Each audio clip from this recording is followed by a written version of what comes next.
All right, welcome everybody to the Professional Development for First Tech Challenge. This session is August 7th, and this session is for rookie or new coaches to the FTC program. Our first session today is led by Jeff Margrett. He is the Iowa Regional Director for FRC, but formerly the Iowa First Senior Mentor for all of the programs. So Jeff, I'm gonna go ahead and turn it over to you. Okay, let me share screen here. And we'll get going. Rebecca, make sure you can see what everything clear there? Rebecca, you've got the slides. Good, thumbs up. Hello, everybody, and welcome to the 2021 FTC Professional Development event from the University of Iowa. The University of Iowa hosts this every year. And obviously, or not obviously, but up until last year, it was a in-person event. And we went online last year, and it actually worked very well. We're able to include people from all over the place. We have a large Canadian group last year, and hopefully again this year. And we have Australia represented today. So we're all good. So this has been giving us a chance to work with Manny at the University of Mississippi and get his group in and get more people in. So we're welcome. Thanks for coming. And it's registration 101 today. I'm going to go over the basics of signing up, mostly team. I'm going to do a lot of the team registration information and just get you familiar with what's included and things like that. However, I am going to screenshot over to the actual first page and show you some things. They've changed some things this year, and not so much in how you do it, but some information that they give you to help you do it easier. So I'm going to show you that in just a little bit. Rebecca Whitaker from the University of Iowa will be helping me with questions. Just enter questions in the chat, and Rebecca, feel free to interrupt when I pause, or even when I don't pause. It's not a problem. Be as rude as possible. Just interrupt so we don't build up all the questions to the end, because sometimes the momentum is gone on the person who asked the question. So interrupt, we'll get the questions out. My name is Jeff Margrett. I'm the first regional director for Iowa and Nebraska. Which is hard for me to say because I just started that a few days ago. So before that, I had been a senior mentor, and we'll be talking a little bit about that coming up, about who you reach out to for help when you need it. And all these neat slides of this year's program that Rebecca put in here. Let's get through those. Today, I'm going to be covering super basics for rookie teams and veteran teams. There's going to be easy walkthrough of the first site for the process. And we'll discuss a few items to remember when registering, and questions all through, like I just said, or at the end. Now, the first thing you do, this is a screenshot. We'll go to it live in a little bit. This is a screenshot of the first main page. There's the program tab right here on the top, and you can drop right down to First Tech Challenge, and that will take you to this page. And what you want to be hitting is the cost and registration. And before we go further, a few things to cover. I just want to make sure everybody understands that when you pay on the first site, the cost for registration is $275. This goes to First to cover administration, program development, all sorts of overhead like that. Note, you still have to register with your state, district, or region and partner as well, partner organization, and most likely pay a fee for them as well. Reach out to your program. I can't speak for, I can tell you what Iowa's is, and I'll tell you in just a second. I don't know what it is state to state. It usually tops out. I think the rule is it has to be 300 or under. Manny or Rebecca can correct me on that if I'm wrong. So it's usually in that 200 to 300 range, 250 to 300 range. This year in Iowa, it's $235. And just you reach out to them, and what that's covering is, that's covering your, in Iowa, again, I can't speak for the other states because not everybody listening is on a league play system, but that covers your league activity. It covers your league championship. And then you do pay additionally if you advance to super regionals and the state meet. There's a small fee on top of that for each one because those incur more costs. But your main play without advancing is all covered by that $235, which is a great deal if you go to these events and you see everything that's happening in the event. The fee might not be set right now because people are still scrambling to make sure they'll be able to do it in person or what's happening. So reach out to your partner organization and they will let you know. And for us, you can always, for Iowa people watching, you can always reach out to Rebecca at the University of Iowa as well. My contact information will be coming up. I can help you with some of these cases as well. Now, make sure you have your students and team members registered. If you just think people can come and as long as the team is registered, doesn't work that way. You have to make sure each individual person is registered. And any team member participating has to have a first account and be signed up for the season. You can encourage us to accomplish this and do it with their parents. You cannot do it for them. You have to be signing, or they have to be signing themselves up. Now, once a student or youth, same thing, is registered, they do not need to register when they move up or move between first programs. And the reason I say this is if you have kids that come up from Lego League, they're already in the first system. If you sign them up again, you end up with multiple accounts floating around and it gets very confusing and there's issues, and we do then have to reach out to first and have them eliminate some of the accounts. And that can be, it's an extra step and it's a pain. So just let them know if you're already with first, you're in. And if they have no idea what their password is or whatever, it's like any other site. They can go in, click forgot password, we'll get it straightened out. And if worst case scenario, I'll have some information for you on how to contact the first help desk. They'll walk you through it, but they would much rather walk you through it now than have 2-3 accounts for kids that have moved between Lego League Explore, Lego League Challenge, and on. So, and the same goes for mentors and coaches. If you coach Lego League, you don't need a new account if you're going to coach FTC. You don't need a new account if you're moving to FRC or moving from FRC to FTC, which we do have some new coaches this year that are coming from FRC programs that are reclassifying and joining us with FTC. You don't have to do anything. You're already in the system. We just need to change. There'll be a team change and things like that, and we can help you with that. Okay, now I will get off I went off on a tangent there. Now back to cost of registration. This is the main page you'll see. I will show you a little bit of the live coming up of what it looks like. It's $275 for the team. I already explained what that covers. The fee does not cover, let me just move this here. It does not cover, you can read everything there. My screen is blocked by some of the screen sharing things on top.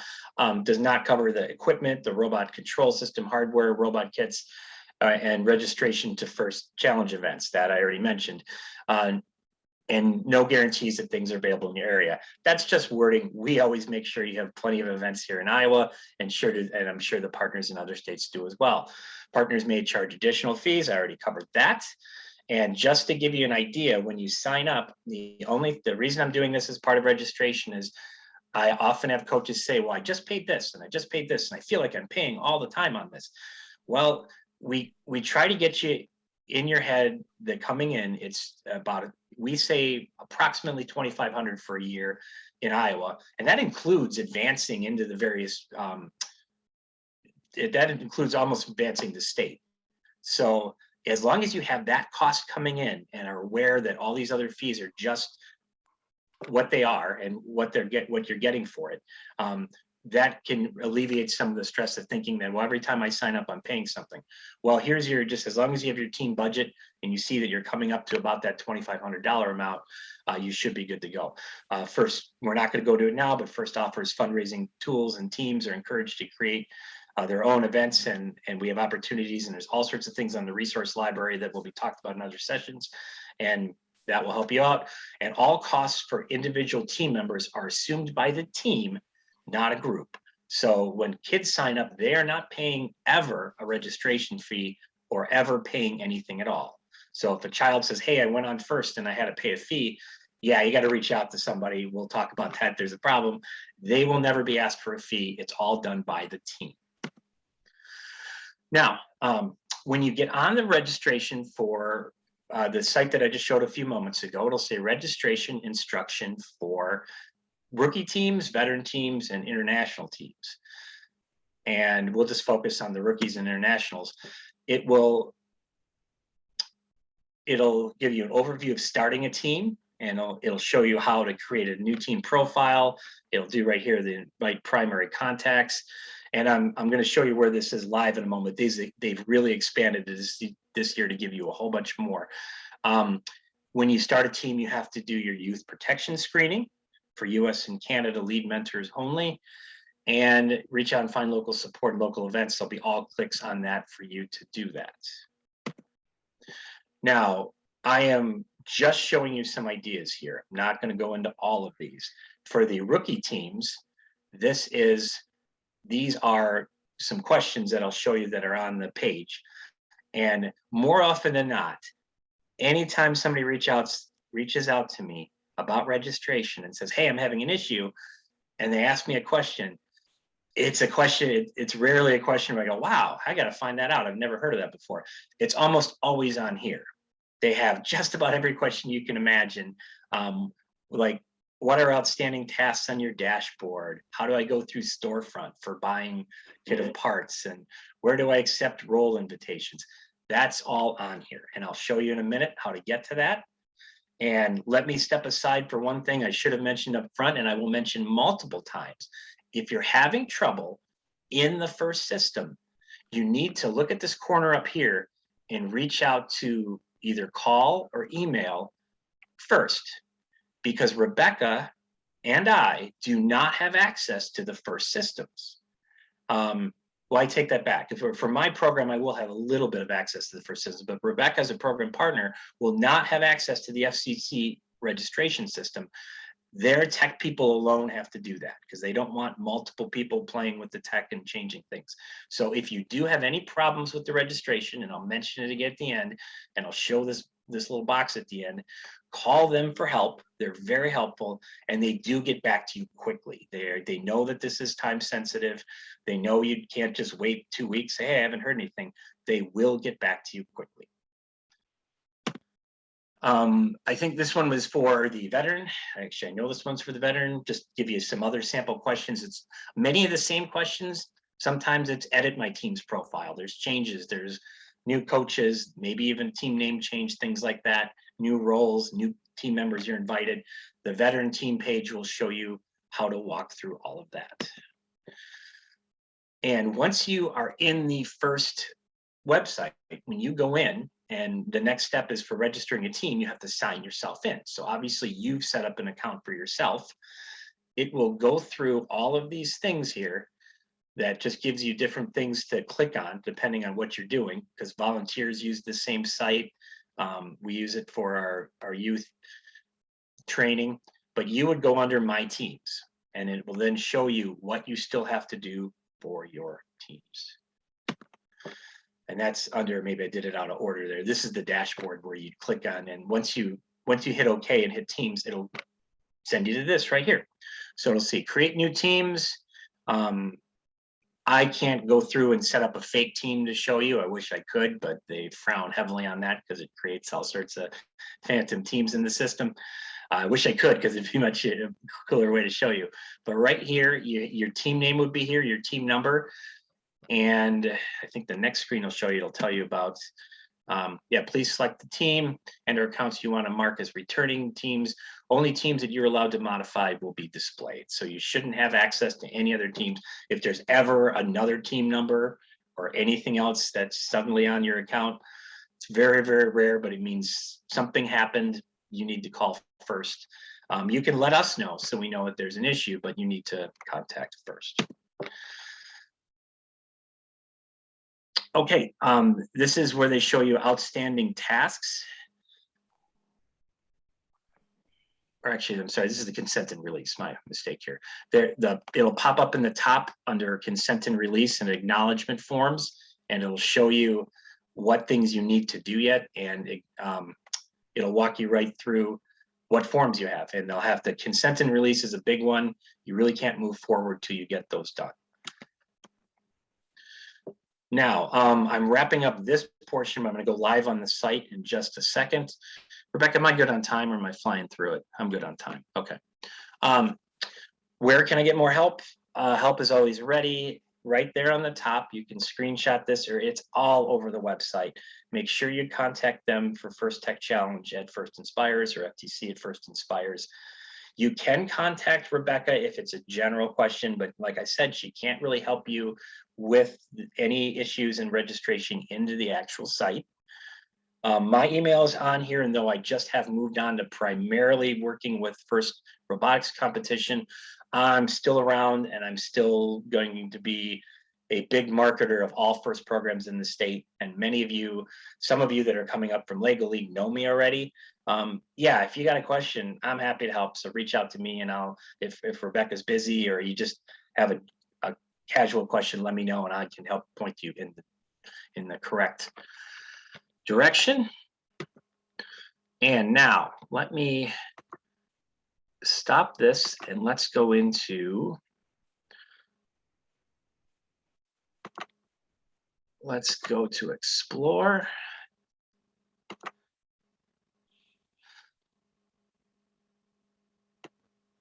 And let me move that down there, I can see better. Okay, now this is the first site right here. Let me accept the privacy policy.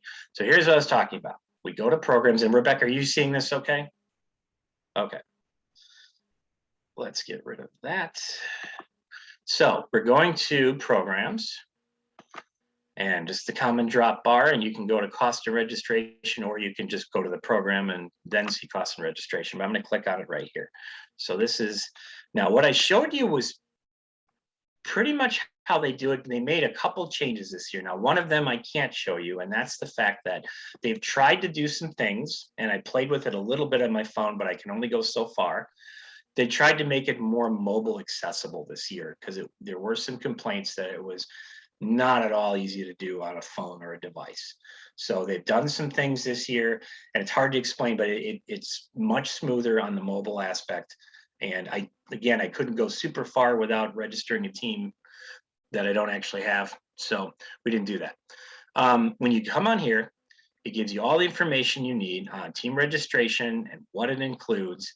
And then over here, you log into dashboard. That's kind of what we talked about. So if you're doing your own registration for just you and your team, you go there. Now here's youth and team registration. Now it kicks you to a spot in the resource library, and you can, it explains a little bit and you can complete it, or there's a table of contents, but I like to click on this thing right here. And hold on, what did that do?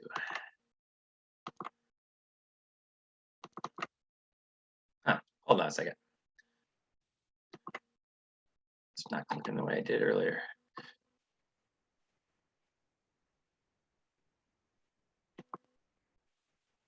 Okay, well, let me try one more time. It comes right down here where it gives you all the information you could possibly need on, oh, I'm sorry. Yeah, this is the youth. I was thinking the other one.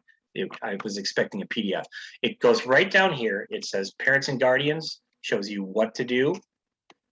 Returning parents and guardians, re-registering your youth, shows you exactly how to update the year and update the information without setting up a new account. That was what I was mentioning earlier. Lead coach mentor shows you how you guys should be signing up. And this is, if you're the one setting up the team, you're probably into the system and probably doing okay. But if you have other coaches coming in, they might be new to them, might be a little different to them. Maybe they're coming from Lego League as well, or coming from another program, FRC. This shows you right here. And then it shows you after you receive your youth member email invites generated by lead coach, here's how you follow it. So the system will walk you through how to invite kids to your team. This shows them how to accept those invitations. So that's the youth. That's how it's showing you how to do the youth sign up. And one new thing this year is this. Well, they break down the season cost and everything like that. Let me see where they have expanded information on, and of course, now that you guys are here, I can't see where it went. Hold on a second.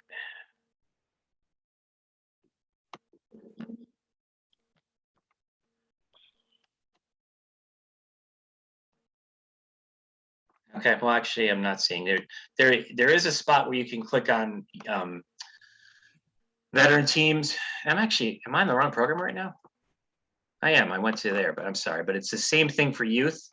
But let me show you here we go. Cost and registration. This is FTC. Sorry, that makes more sense. And here's what I wanted to show you. So FTC has this page. It's the same exact information for youth team membership I just showed you. It walks you down and everything's included. And here's where they really expanded it this year. Rather than just having a list of frequently asked questions and a few tips, when you hit registration for rookie teams, you get this.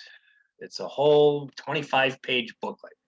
A little overwhelming, but it lets you jump forward on some of the things. It has table of contents, and it goes straight to the hyperlinks like I told you about. How do I get to the storefront? How do I get through screening? So you don't have to read through all 25 pages to get it. You can speed through it pretty quickly. It gives you screenshots, many of which are some of the things that I went through already. But that's your key. So go to the first page, go to the program page, registration page, and click on, I'm assuming most of us are newer coaches today, click on the rookie team registration. And then also on here is registration instruction for veteran teams, just so you're not left out if there's any of you. Same deal, a lot of the same information with just some big differences in how you make sure you're not changing information, how you're adding new people, how you're getting rid of old people on your page, things like that. So there's a little bit of management you need to do each year with an existing team. It's not nearly as much as signing up the first time. It's usually just a couple clicks and go, but this will talk you through it. And if you have anything tricky, like somebody moving over from another program, that will get you through it. So I think that's pretty much what I have. I can click through anything particular on the page if people want to see anything particular. And Rebecca, do we have any actual questions? Shouldn't say actual questions, but any questions?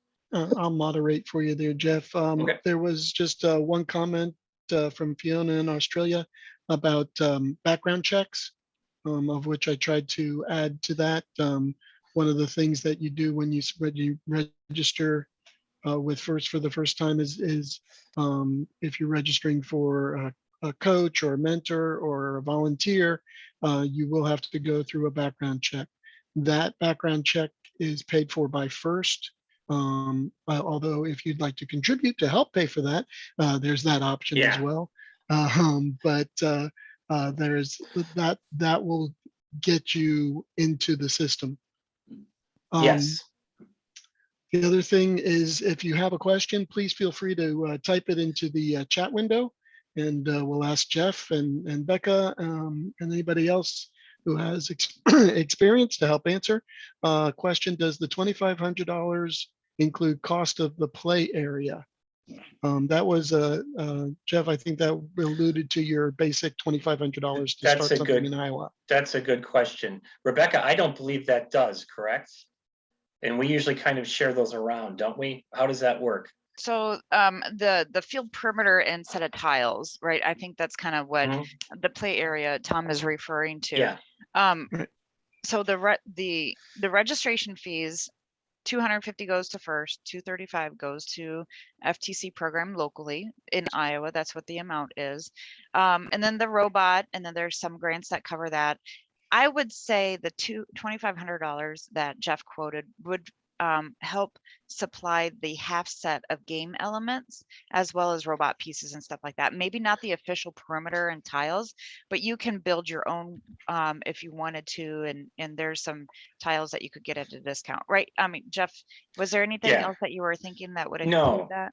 When I don't have it in front of me, but we had a thing when we would tell teams, here's what's included. That's the one I spaced on, but yeah, now you're right. I think that does include, like you said, the half set of, just so you have the basic elements to practice with. Now, that $2,500 is kind of a yearly thing. If you were to build or buy your own perimeter, that's a one-time thing. You don't do that every year. You build your perimeter or buy your perimeter and you keep it forever. We do share some perimeters around to different places for league meets and give teams access to practice on some of them from time to time. And that obviously is included in just your regular participation. And I would also like to point out too, having an official perimeter at your team site or your workstation is not required.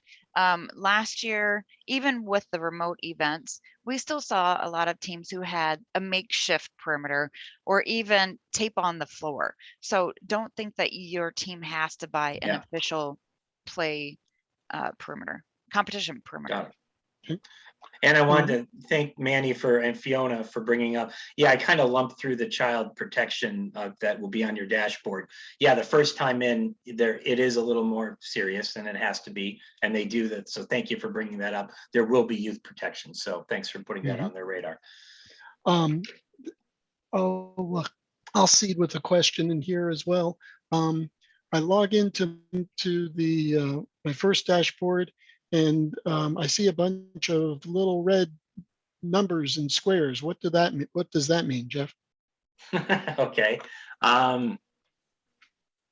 Is it? Let me. But for example, pull up like one of those PDFs, and you can see an example. Yeah, that's what I'm thinking right here, like the rookie registration. Let me see here, the dashboard. We're not to the dashboard yet. Yeah, you see that? Close, like that there. Well, that's just saying new, but that's right. Usually the numbers often mean outstanding tasks that you haven't done yet. That's right. What the numbers normally mean. If you said you've seen the numbers next to multiple lines, that I'm a tiny bit confused on. But normally the numbers mean outstanding tasks, and you should be able to click on it or go to outstanding tasks, and that number should match what the number you're seeing on the thing. Manny, do you have a right? Well, I've got a bunch of them because I've got a bunch of teams. Okay. Okay. Okay. And then they should be able to. I've had people. We were talking like here. Like acknowledgement form, and then yeah, usually that's something. If it's a red thing in a square, it's something you need to do yet. So red is never good in most things. There's no green, but red usually means there's something you need to stop and do. I have had teams, especially in Lego League, where they just can't seem to get a job done. They say, I keep submitting the nonprofit information, or I keep submitting this, and it's not going away. Well, then you need to reach out for help. But for the most part, the high majority of these things can be taken by yourself, especially looking through these PDFs that I just showed you where to reach. They really go into detail on just about every situation I can think of. One thing as far as for the rookie coaches that you should be aware of is that each team requires two adults, two people age 18 or older, to be assigned as lead coach mentor 1, lead coach mentor 2 for the team, and both of them have to go through the background checks and the clearances. That's where you'll see a bunch of times where it just says lead coach mentor 2 needs to go through, needs to get approved and things like that. So that's one thing you need to make sure that your secondary coach is aware of. Yep. Also, one really quick thing. I know that Jeff has mentioned that there's usually a little star number 1 by your name. Unfortunately, I hear a lot of times when coaches totally like skim over that in the upper right hand corner. So do kind of take a half a second and look at that upper right hand corner, because if there are some acknowledgement forms or whatever that have not been completed, then you won't be able to go further in the system. So that is one area where I do hear that a lot of coaches are snagged. Are there any other questions? Please feel free to enter them into the chat.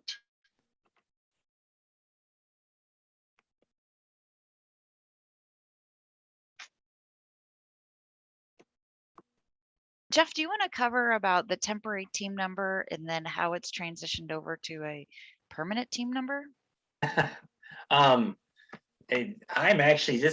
going through that for the first time with a couple of FRC teams. You are granted I just signed same for FTC, so I don't mean to throw it. I just helped sign a team up the other day, and there's a temporary team number which is very, very long. So if your team number is like 8 or 9, 10 digits, something is usually wrong. And that's your temporary number. I'm not actually sure, Rebecca. When does I assume they're signed. Once you have that temporary number, you can start to apply for grants and things like that and go through registration. Once you actually do the full well, you are registered with the temporary number, but when does I actually don't know when the full number Yeah. comes in. Is it when you I do. actually pay? When you Yeah, pay, it's when you pay when the you pay first, the- yeah. When you pay, okay. Yep, when first either via grant or via other means, money order or purchase order Got or it. other things like that, when they receive the $275, Okay, that's got that's when that team number goes from temporary. And then they'll give you, temporary to and then they'll give you a legitimate team number, which is right, right which is now, what, probably 5 up to digits, 6 digits? which is it's 5 digits, but it'll be probably starting at 20,000 anytime soon, if it Okay. hasn't already, Got it. because we And just keep in, crossed that bridge. yeah, keep in mind your permanent team number. I know it's kind of, the word permanent is really kind of scary, but it does stay with your team for many, many, many years. So if you decide to move to a different school, the number will actually stay with your previous school. It's very difficult to move that team number with a different school. So just keep that in mind. And we have had this question, team numbers do not move from program to program. We've had people from Lego League who come up and go, they've done 8 years and now they're ready, or not 8 years, but so many years are after 8th grade. Now they want to do First Tech Challenge. You don't get to keep your number. Unfortunately, the number system is different and the numbers could be taken already or what have you. They're a whole different set of numbers. So your number does not carry with you from program to program either.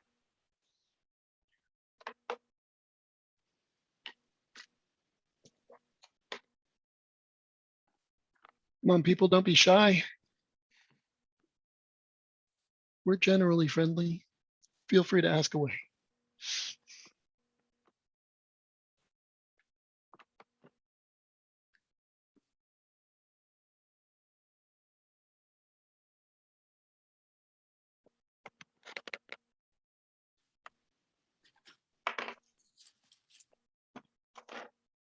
I was on mute, but I was gonna say, let's do a quick shout out in the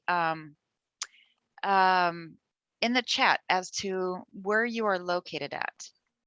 And Scott, I see your message, so I'll send a note to Susie. Rebecca, I'm going to stop the screen share then if I don't need to Okay. be showing anything.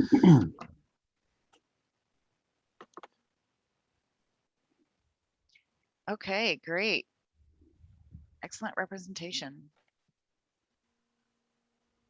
Oh, I saw Omaha in there.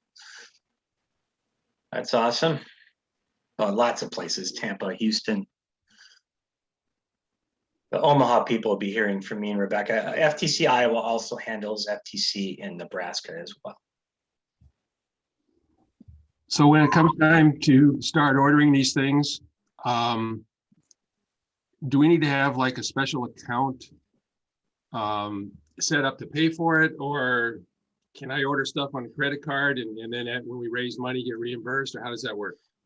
I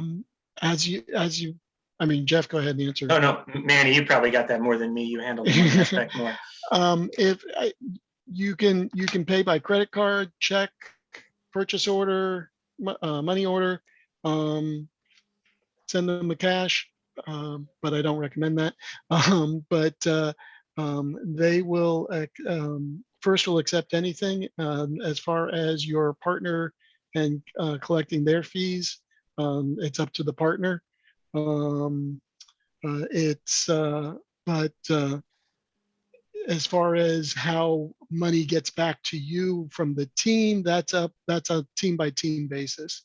So if you wanted to, for example, if you had a team and wanted to raise some money and set up a nonprofit, you can have a nonprofit, start a 501c3 in your area for the Robotics Alliance of Montgomery, Alabama. Sorry, Joy.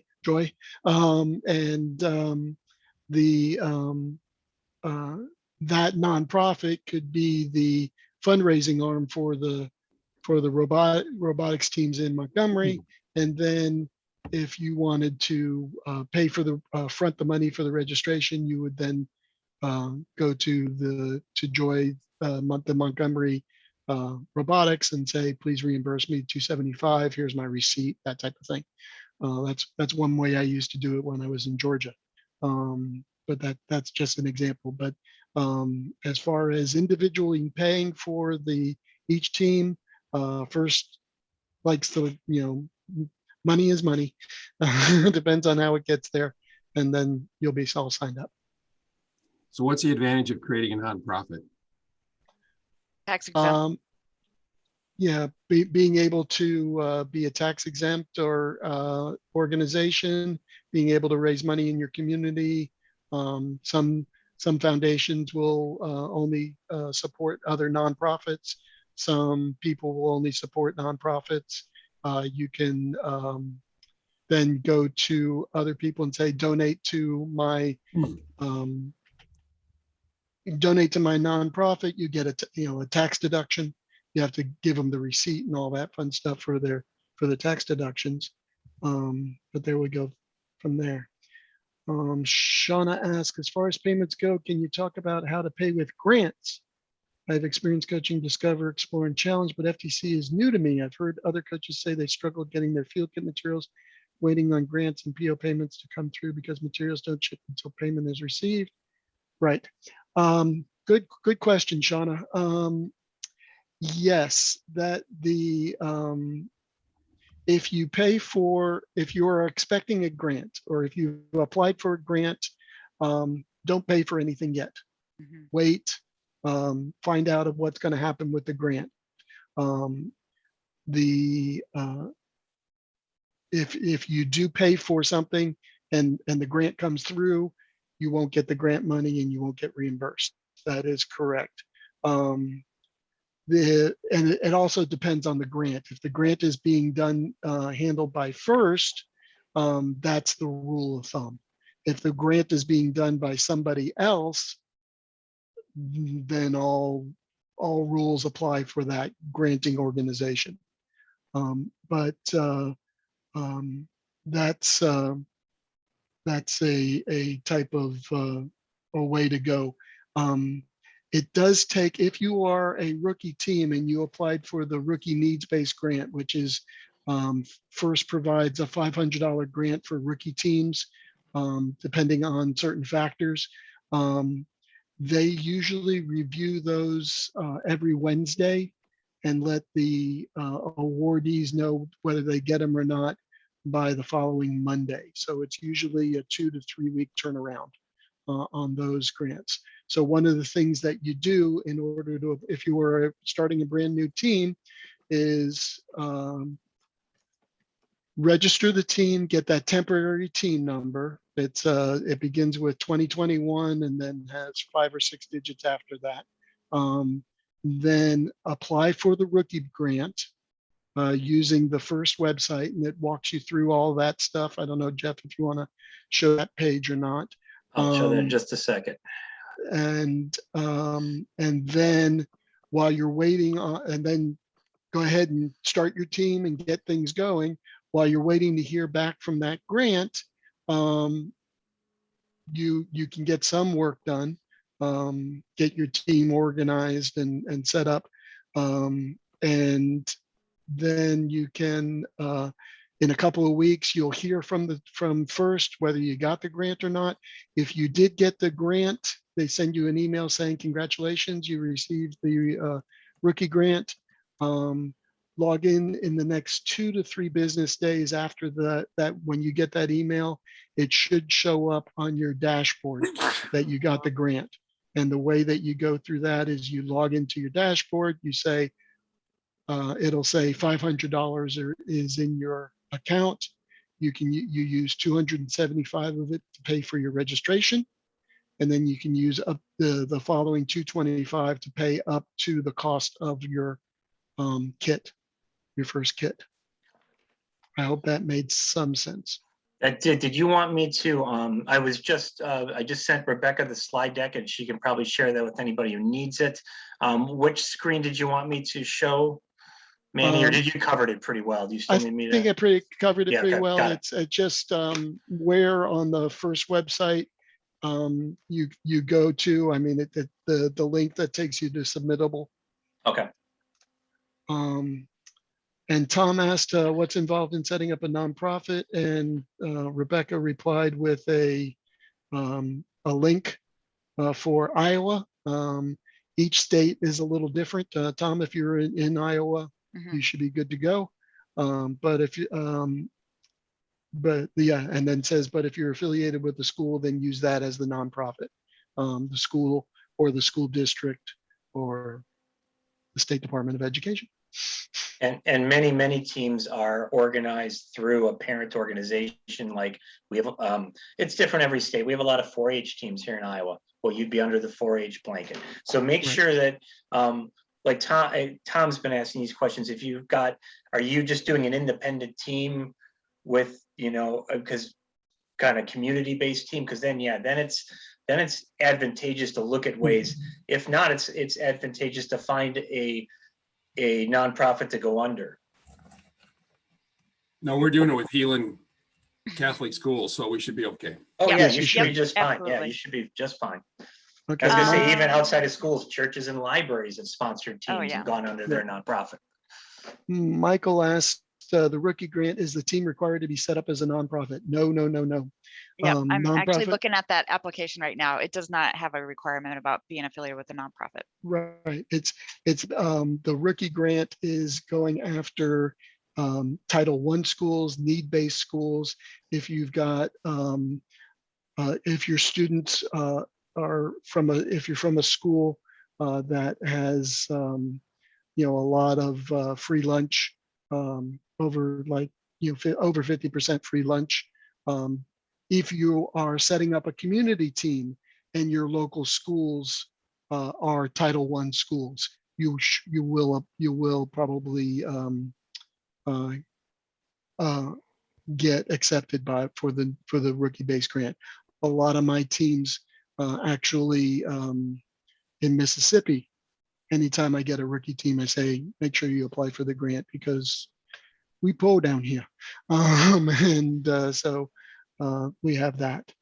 Fiona in Australia says the students I'm working with are also rookies. Does anyone have any experience with the FTC class pack? We Right. don't do that a whole lot in Iowa. We have not done FTC class pack in Iowa.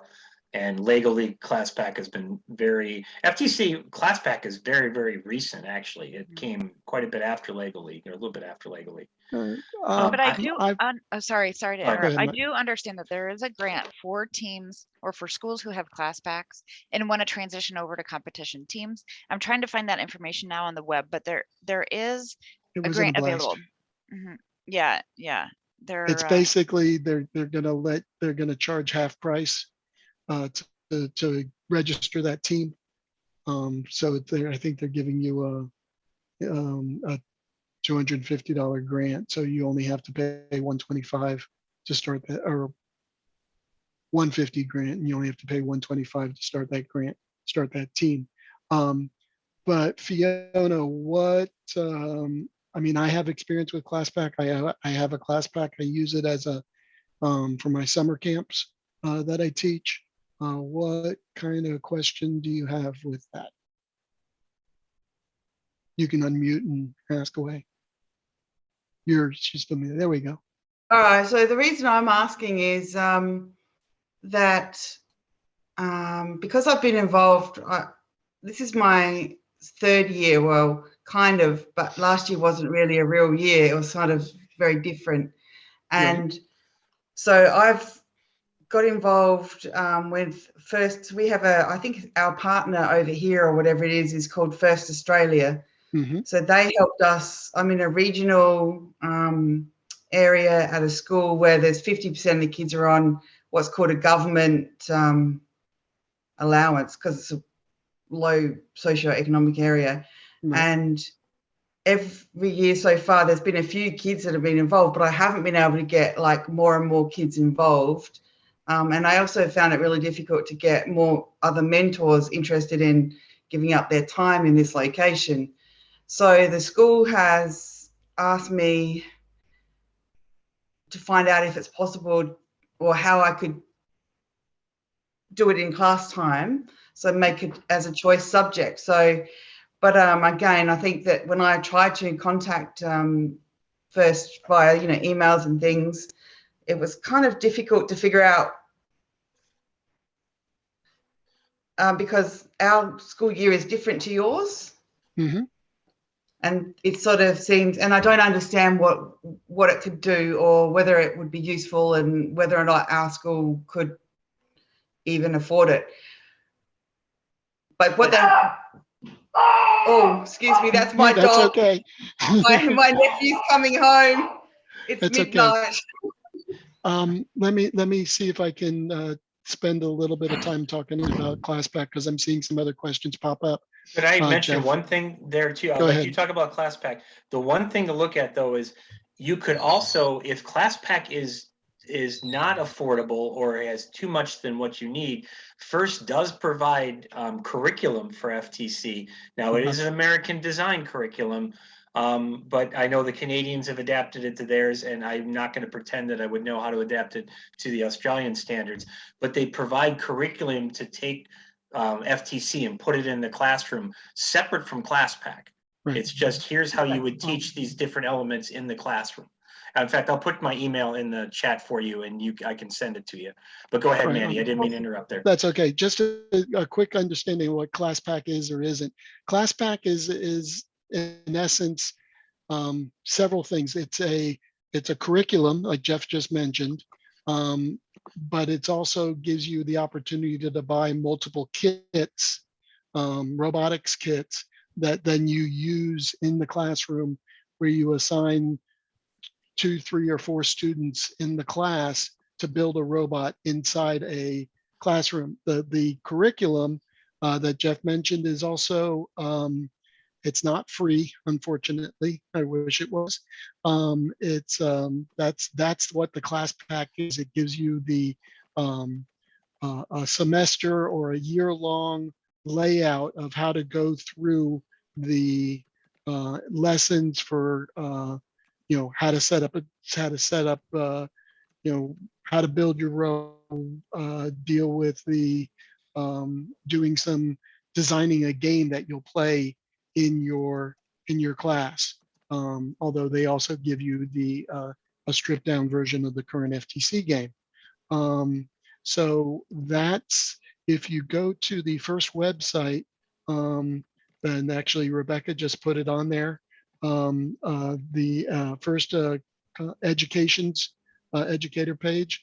I'm also giving giving an email to Libby Simpson in there. She's the person she's one of the people to talk to in the education department at FIRST to find out more information about how to get involved with ClassPack.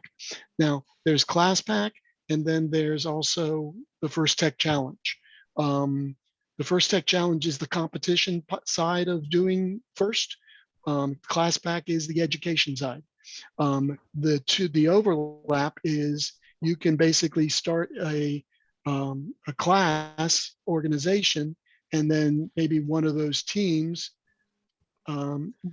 continues to meet after school or on weekends, and then becomes your FTC team in competition. That's where the discount comes. If you get the ClassPack, you then have the opportunity to get a discounted registration fee for joining FIRST. Now, that doesn't discount the fees that you'd have to pay your local partner. You'd still be considered to be an FTC team, and so you'd have to pay those fees on top as well. I'd like to I just hope really, I hope that's a good overview. Just really quick to tie in, and then I think we need to wrap up this session. I know we had mentioned earlier about the FIRST registration fee of $235 and how FIRST likes to be paid. I'm sorry, $275. FIRST likes to be paid, and that's how the temporary team number gets transitioned over to the permanent team number. And there's grants and all that stuff too. Now, locally, for example, and I'm sure Manny can speak on the Mississippi registration fee, the Iowa registration fee, we are not super pushing teams to get that paid by the start of the school year. In fact, in Iowa, we have a little bit more flexibility, and if a team cannot pay, or need to do more fundraising, you know, we allow them until December-ish. So please do check out and reach out to your program delivery partner to see if you can do some fundraising to cover that local registration fee. So I hope that helps a little bit. I know we were kind of bouncing around a little bit, but I wanted to add that in before it gets forgotten. So yeah. So yeah, if you don't have all of the money for the first registration fee and then your local registration fee, it's okay. It's okay right now. So we are gonna go ahead. Any final comments, Jeff? No, we went far more in depth and went off on some other areas, but Manny, you were very, very helpful. Manny's has more the hands-on than I do on some of this, so thank you very much. Thanks for the questions. Yeah. And I think we're good. Yeah, awesome. Very cool. Stick around for the next one. Is one of my favorite topics of where to go for information, which we've covered a little bit of it, and you'll cover more. Absolutely. So